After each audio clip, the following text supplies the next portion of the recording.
Welcome to Mind Set in Stone podcasts, where we dive deep into the most compelling books on the shelf.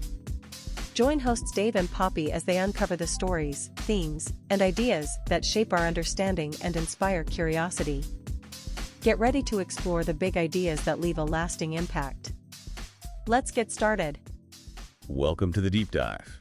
This is where we take the sources you're curious about, unpack them, and really get to the heart of what matters, hopefully saving you some time and overwhelm. Exactly. And today we're diving into Mike Dooley's Infinite Possibilities, The Art of Living Your Dreams.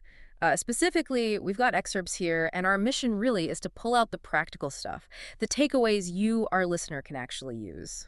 The central idea, the big theme today is, well, it's this concept that our thoughts, and importantly our beliefs, actually shape the world we see around us. It does, and my job here is to add a bit of context, maybe some analysis, and really focus on how you can take these ideas from just being concepts to, actual tools for your life. Okay, so let's start with the foundation. Thoughts become things. It's catchy, right? But what does that actually mean according to Dooley? How does it supposedly work? Well, think about thoughts as energy, like little broadcasts we're sending out constantly. The book suggests they're like pre-matter, the very starting point for everything tangible. He uses this analogy, doesn't he?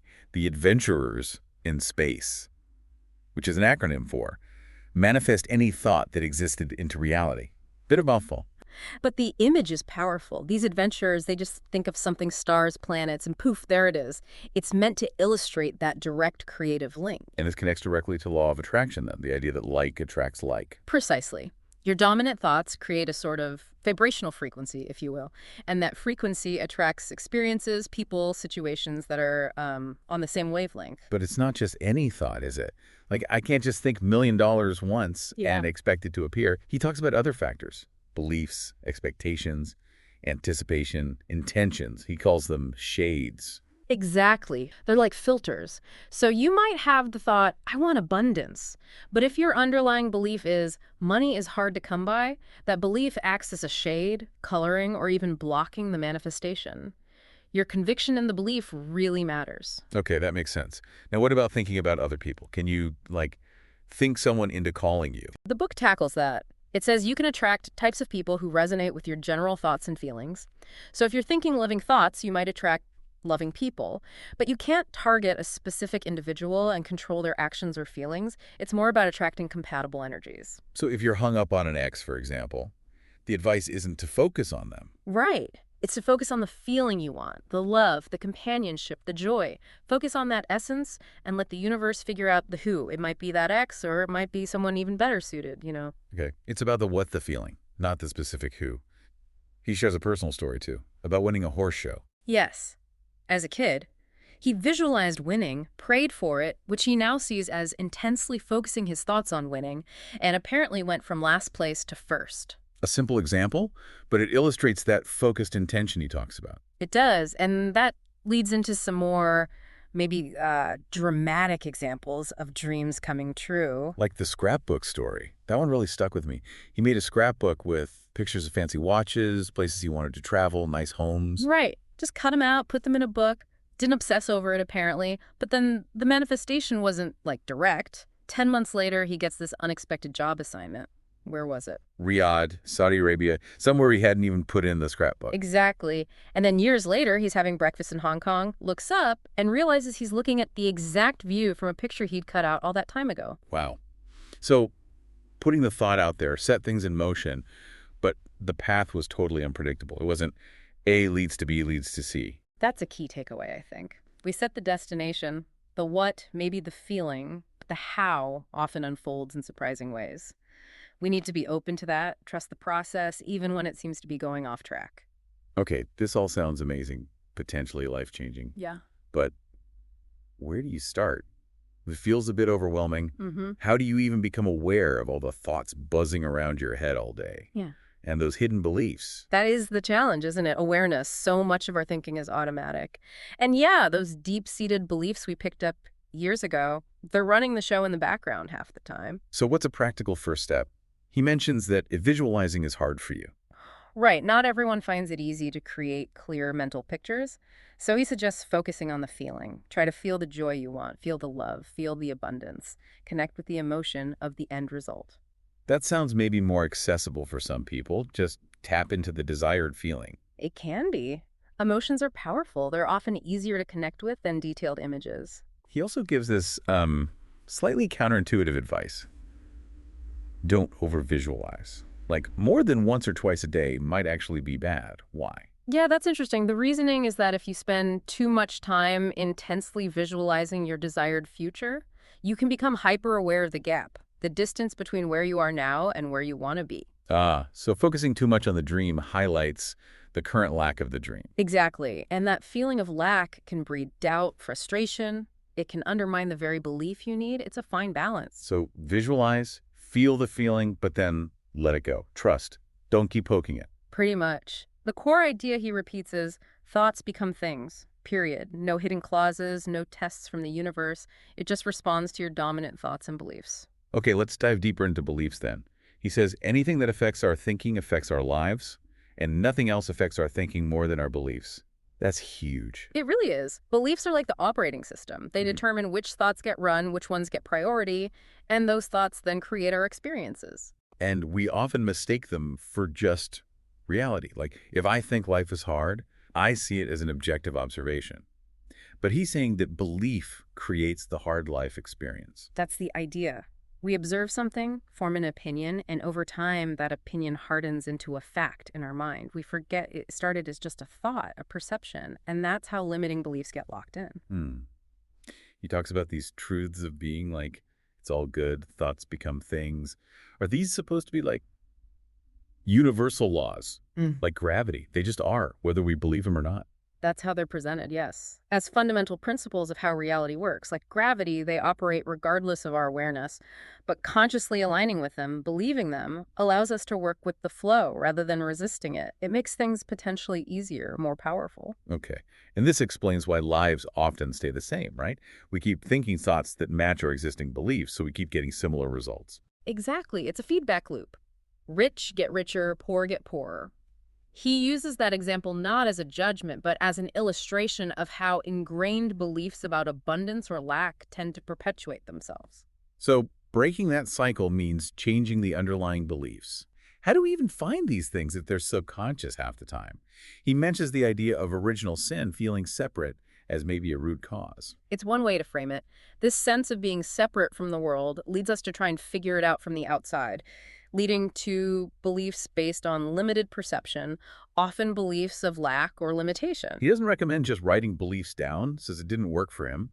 Instead, he suggests observe and dismantle and bulldoze and liquefy. What are those? Okay, observe and dismantle is about watching your everyday actions, your automatic habits. Why do you always look for the cheapest gas even if you can afford it? That behavior points to an underlying belief, maybe about scarcity. You observe it, recognize the belief, and then question it against those truths of being. And bulldoze and liquefy? Yeah. Sounds more forceful. It is. It's about just going for your dreams. Start taking action. And when you hit resistance, when things get tough, that's when the limiting beliefs tend to pop up. The obstacle itself reveals the belief you need to address. You don't hunt for the belief first. You let the pursuit reveal it. That's interesting. Like, the friction reveals the sticking point. He has that funny technique, too, saying, good thing I'm rich, when a big bill arrives. It's a pattern interrupt. It's deliberately introducing a contradictory, empowering thought right when the old limiting belief, oh no, I can't afford this, wants to kick in. Even if it feels silly at first, it starts rewiring things. And watching out for contradictory statements we make. I really want love, but all men, women are. Yeah, absolutely. Those are dead giveaways. You state a desire, then immediately negate it with a limiting belief.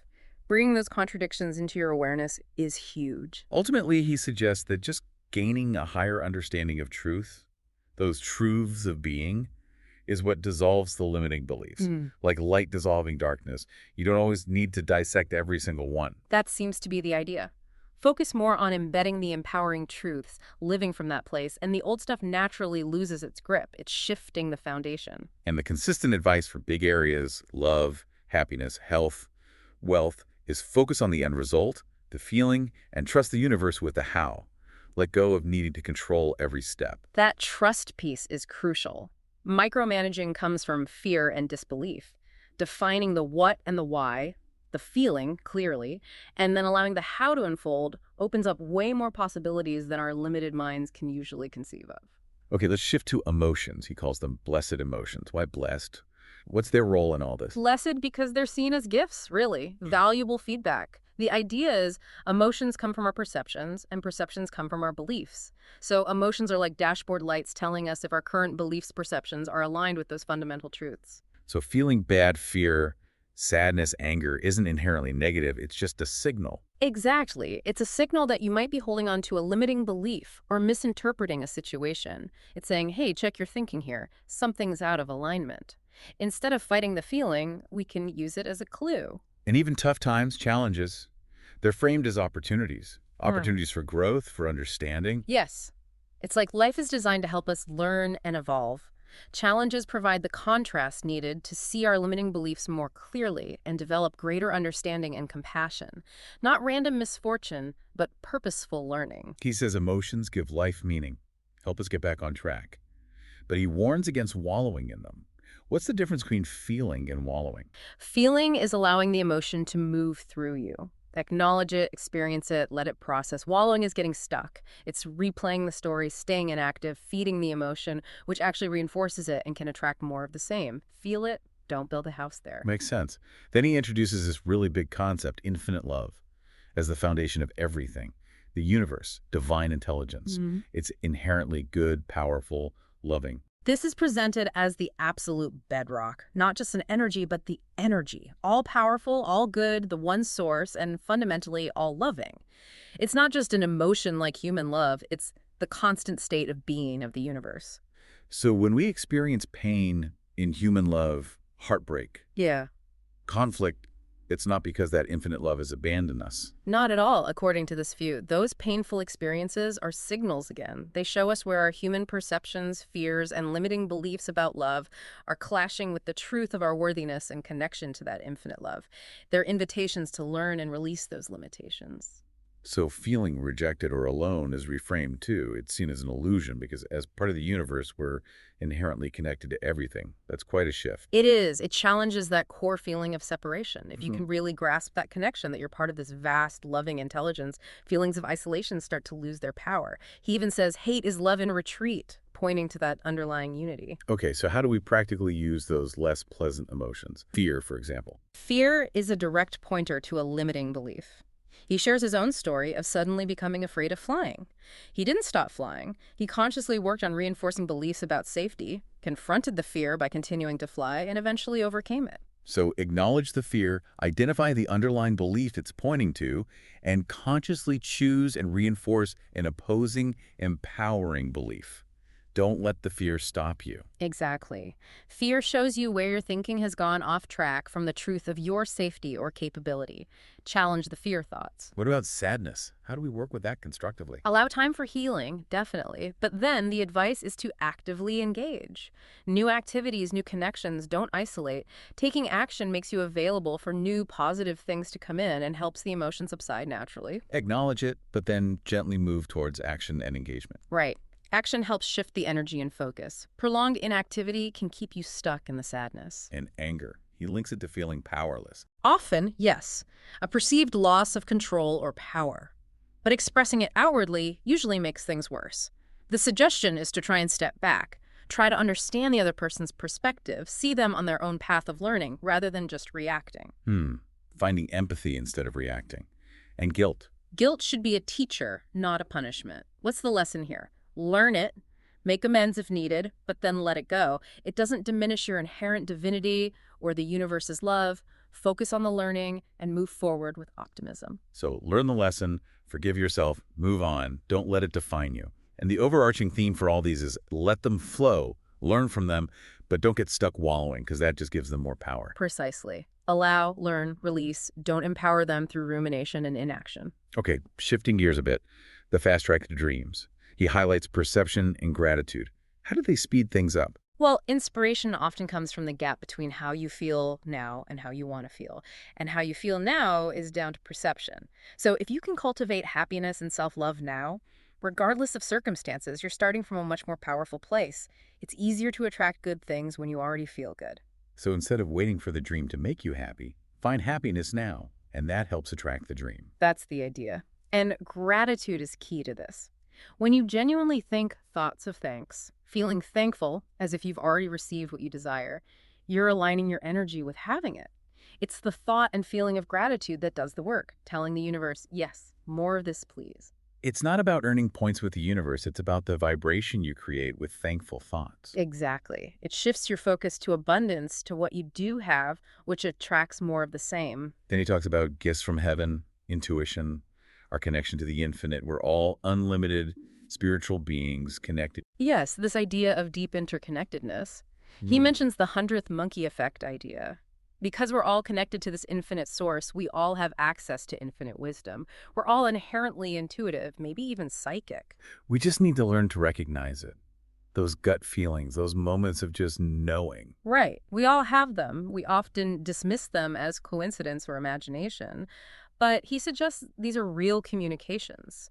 Creativity, channeling, like automatic writing examples he gives, are seen as evidence of this connection, too. So intuition isn't some mystical thing for a chosen few. It's communication with bigger parts of ourselves. That's the framing, a natural inherent ability we can all learn to tune into and trust more. And this leads to following our passions. Let your burning desire set the world on fire. We're here to have fun, grow, pursue what lights us up. Absolutely. Desires aren't seen as selfish distractions. They're gifts, hints of our potential meant to be followed. The universe is abundant. It wants us to thrive. Following our joy, our passion, is how we find our unique role and contribution. Be true to yourself, follow the fun. Your job is just to be you. Pretty much. That's where your unique magic lies. What about desires that seem like they might hurt someone else? If my dream business put someone else out of business, for instance. He reframes that. Suggests looking at the potential learning and growth for everyone involved. The idea is that nothing happens unless, on some deeper level, everyone involved is ready for that experience and the lessons it brings. It's a more zoomed-out perspective. Okay. Then there are dreams born in the dream. Yeah. Desires that come from our beliefs, maybe wanting to fit in or prove something rather than pure inspiration. Are they less valid? Not necessarily less valid. They're still divine in origin, still drive growth and happiness. But it's good to understand the why behind them. Ask yourself, why do I really want this? If the answer isn't ultimately about joy and growth, but more about fixing a perceived lack or insecurity, Then there's probably a limiting belief under there to look at. exactly. Understanding the root motivation helps ensure the dream will actually bring the fulfillment you're seeking. He then talks about the magical universe needing faith and trust. We're in control because a miracle is already sustaining us. Yes, faith is presented as trust in the unseen support systems, the magic we often overlook. It acknowledges our connection to something bigger, our divine heritage. We're not alone. And this universe, or divine intelligence, is described as alive, aware, loving, the source of everything, but separate from specific religions. Right, a universal concept of a benevolent, creative source intelligence. It's loving and supportive, but crucially, it respects your free will. It won't override your thoughts or beliefs or just do everything for you. Thriving is our natural state. We're meant to experience it all. That's the core message. Abundance, joy, love, that's the default setting we're meant to align with. But we still have to participate. It won't just happen to us. Correct. It works with us through our thoughts, beliefs, and actions. It provides the potential and the support, but we're the directors. He encourages thoughts that stretch you, realizing how much we can ask for, how much we can leave to the universe once we ask with faith. Yeah, often our first requests are small, limited by our old beliefs about what's possible. As faith grows, we can dare to ask for more, to think bigger. Imagine limitless abundance. What would you really ask for then? It stretches your perspective. And he emphasizes the magic goes beyond money. Limitless love, joy, laughter, that's the real wealth available. But what about the inevitable slumps, when things aren't happening? All that is gold does not glitter. He reframes those lulls. Don't see them as failure or proof it's not working. Think of it like the universe is backstage, setting up an amazing surprise party for you. Things are happening, just not visibly yet. He shares his story about job hunting, right? Getting rejected, turning down a lower offer, then landing the perfect job at PW. Exactly. It's a powerful story to illustrate having faith during the quiet times. Don't give up, don't lower your standards, don't get discouraged. Miracles are being arranged. Doubting just weakens the faith and can short-circuit the delivery. It's not that some people are luckier or more gifted. It's often about their level of belief and persistence. That's what he suggests. We all have the same inherent power. The difference is often in the unwavering belief and the consistent action aligned with that belief. Okay, let's talk relationships. Our relationships with others. He says life's too perfect to be an accident, including who our parents are, where we were born. We chose it for the lessons. That's a profound perspective, that there's a higher level of choice involved, aimed at experiencing specific emotions, gaining insights, and understanding. The people in our lives aren't random. They're part of that chosen curriculum, here to teach us something. Yeah, and our manifestations tend to fit within our cultural beliefs. But he sees global consciousness shifting towards recognizing our power more. Yeah, the collective belief system influences things, but individuals awakening to their power creates ripples, changing what's possible for everyone. And the idea that people affected by our thoughts kind of know, on some level, we're drawn together by similar thinking. That sense of energetic resonance again, attracts, drawing people into shared experiences based on compatible thought patterns. And again, for relationships, focus on the feeling true love, partnership not locking on to one specific person. Yes, keep the focus on the desired essence and allow the universe the flexibility to bring the perfect match, whoever that might be. Then he dives specifically in love, romantic relationships. Key point. They aren't meant to be work in the sense of struggle, but opportunities for self-discovery. Right. Partners act like mirrors, showing us our strengths, weaknesses, understandings, and misunderstandings.